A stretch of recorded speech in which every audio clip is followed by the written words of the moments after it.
We have a new attraction. What happened to the sibling? She ate it. She's killing for sport. Evacuate the island.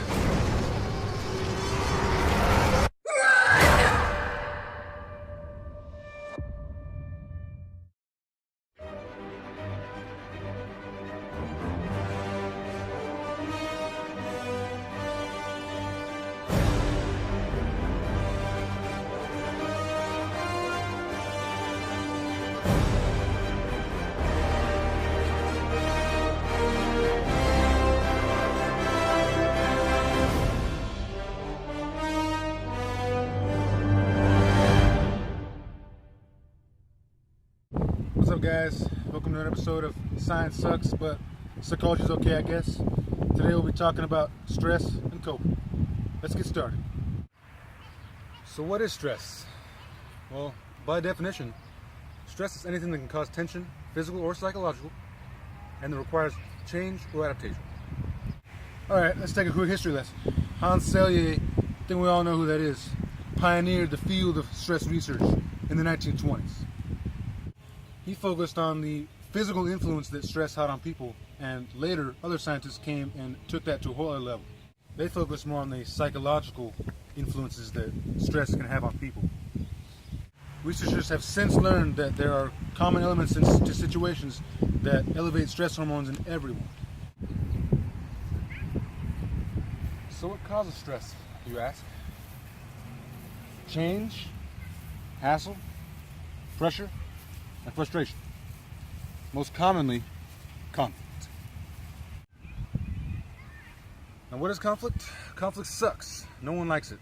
Everyone tries to avoid it, and those who don't probably star in Mad Max Fury Road, which is a fantastic movie, by the way. And if you haven't seen it, I guarantee you wouldn't regret it if you went and saw it in theaters right now.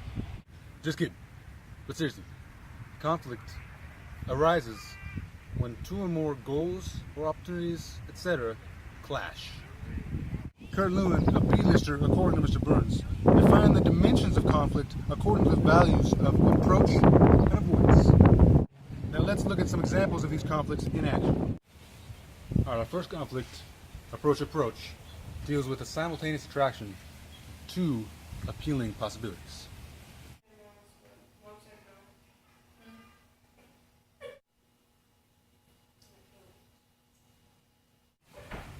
Alright, our next conflict, which is exactly the opposite of approach, we have avoidance, which deals with undesirable possibilities instead of desirable.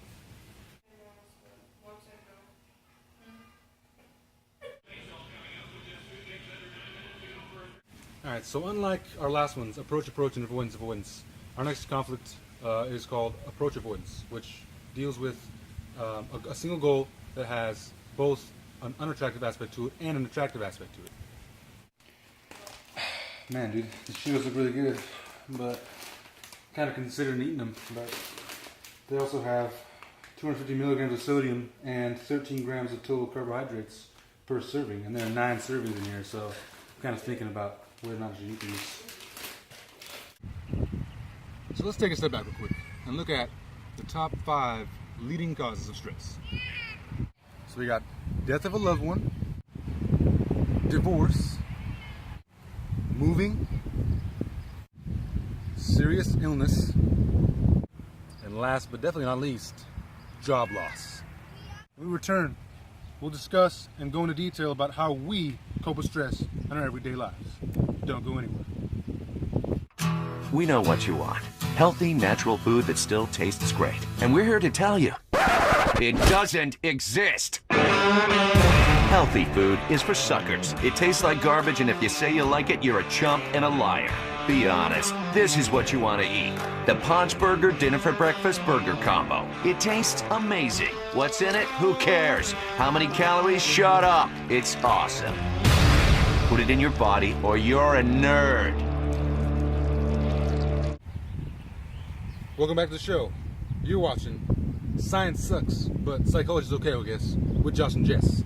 So now we're going to be talking about how we, all of us, deal with stress in our everyday lives. A common method we use to deal with stress is called direct coping, which refers to any action we take to change an uncomfortable situation. Now, let's take a look at some examples of these direct coping methods. Confrontation, compromise, withdrawal, aggression, and last but not least, indulging oneself. Another way in which we deal with stress is called defensive coping, in which someone will convince themselves that they weren't really threatened or that they didn't really want something that they actually really wanted. Now, defensive coping involves defensive mechanisms, which are self-deceptive techniques that people will use to remove stress or to avoid unpleasant emotions like guilt, anxiety, and other bad emotions like that. So let's take a look at some of these defense mechanisms in action. First of all, we need something to cause someone stress, and when people get hit in the head with a soccer ball, it most definitely will cause them stress. First off, we have sublimation, which involves redirecting repressed motives into more socially acceptable forms.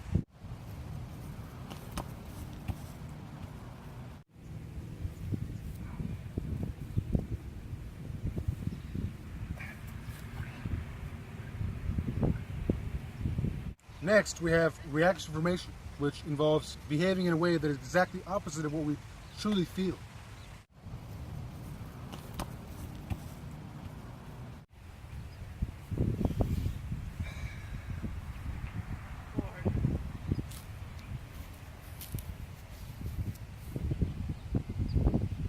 Next, we have regression, which involves reverting to immature and childlike behavior and responses.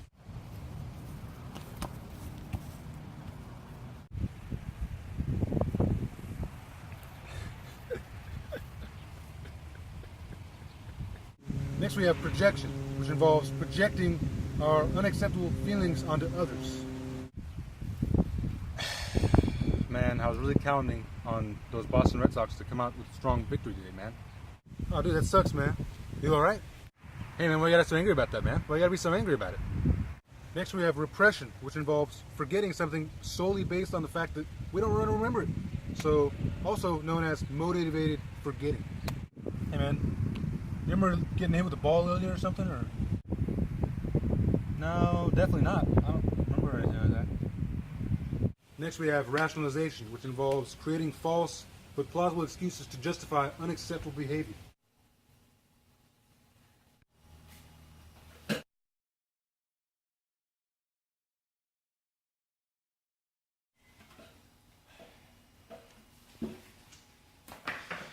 Didn't really want it anyway. Next, we have denial, which is refusal to accept the true nature of a threat.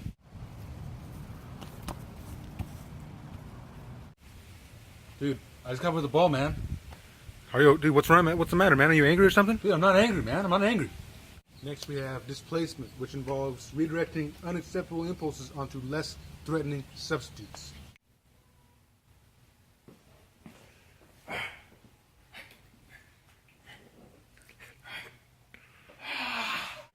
Let's switch gears into the best ways to cope with stress consciously. Some of you guys might be wondering how we consciously deal with stress, and let's take a look at how we do that. Look at how you currently cope with stress. Avoid unnecessary stress. Adapt to the stressor. Accept what you can't change. Make time for fun and relaxation. Most importantly, adopt a healthy lifestyle.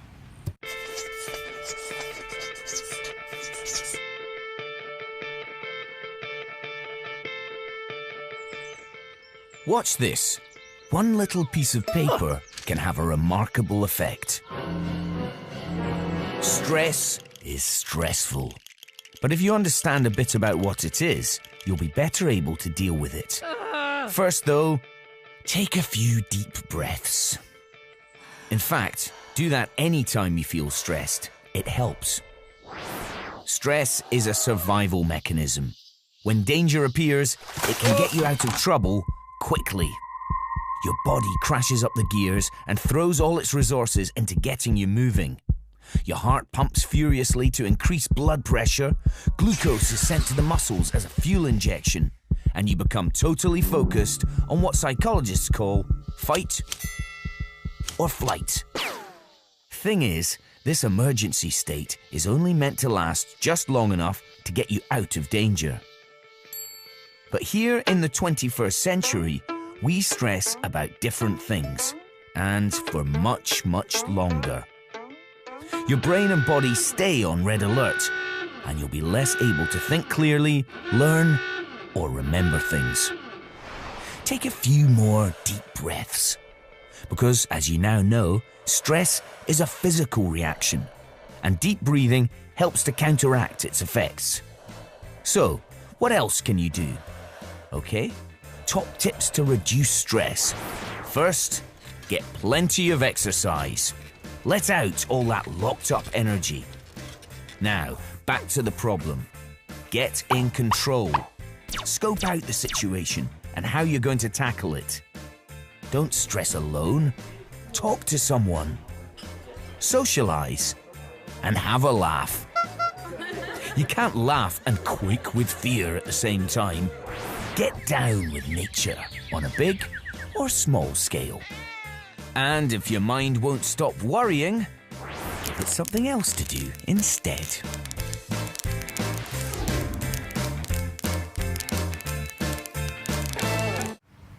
Alright guys, thanks for watching the show. Science sucks, but psychology is okay, I guess, with Josh and Jess. Hope you guys enjoyed yourselves as much as we enjoyed ourselves. See you guys next Wednesday on our next show on NBC. See you guys soon.